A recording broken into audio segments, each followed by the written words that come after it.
Warren Buffett का जन्म Omaha, Nebraska में हुआ था। बचपन से ही वॉरेन में संख्याओं के प्रति अद्भुत समझ थी। छोटी उम्र में ही उन्होंने व्यवसाय की दुनिया में कदम रख दिया था। 6 साल की उम्र में वॉरेन घर घर जाकर कोका कोला की बोतलें बेचते थे। 11 साल की उम्र तक उन्होंने अपना पहला स्टॉक खरीदा। वॉरेन ने अपनी किशोरावस्था में भी कई छोटे मोटे व्यवसाय शुरू किए। उन्होंने अखबार बांटे, पिनबॉल मशीनें लगाईं और गोल्फ की गेंदें बेची। इन सभी अनुभवों से उन्हें व्यापार की बारीकियां सीखने को मिली। वॉरेन हमेशा से सीखने के लिए उत्सुक रहते थे। उन्होंने किताबें पढ़ी, लोगों से मुलाकात की और अपने ज्ञान का विस्तार किया। उनकी लगन और कड़ी मेहनत ने उन्हें आगे बढ़ने के लिए प्रेरित किया। अपनी पढ़ाई पूरी करने के बाद वॉरेन ने निवेश के क्षेत्र में कदम रखा।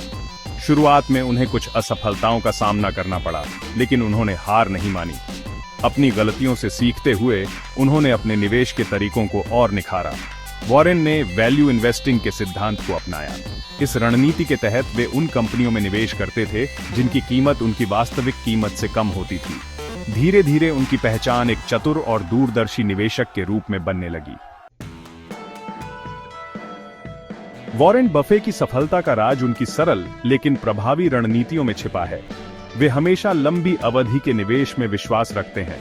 उनका मानना है कि किसी भी कंपनी में निवेश करने से पहले उसके व्यवसाय को अच्छी तरह समझ लेना चाहिए। वॉरेन जोखिम लेने से नहीं घबराते, लेकिन वे हमेशा सोच समझकर फैसले लेते हैं। वे भावनाओं में बहकर निवेश करने से बचते हैं और हमेशा तर्क और विश्लेषण पर भरोसा करते हैं। आज वॉरेन बफे दुनिया के सबसे सफल निवेशकों में से एक हैं। उनकी कंपनी बर्कशायर हैथवे दुनिया की सबसे बड़ी कंपनियों में से एक है। वॉरेन बफे की कहानी एक प्रेरणा है। यह कहानी हमें सिखाती है कि कड़ी मेहनत, लगन और सही रणनीति से हम किसी भी मुकाम को हासिल कर सकते हैं। यह कहानी हमें सपने देखने और उन्हें पूरा करने के लिए प्रेरित करती है।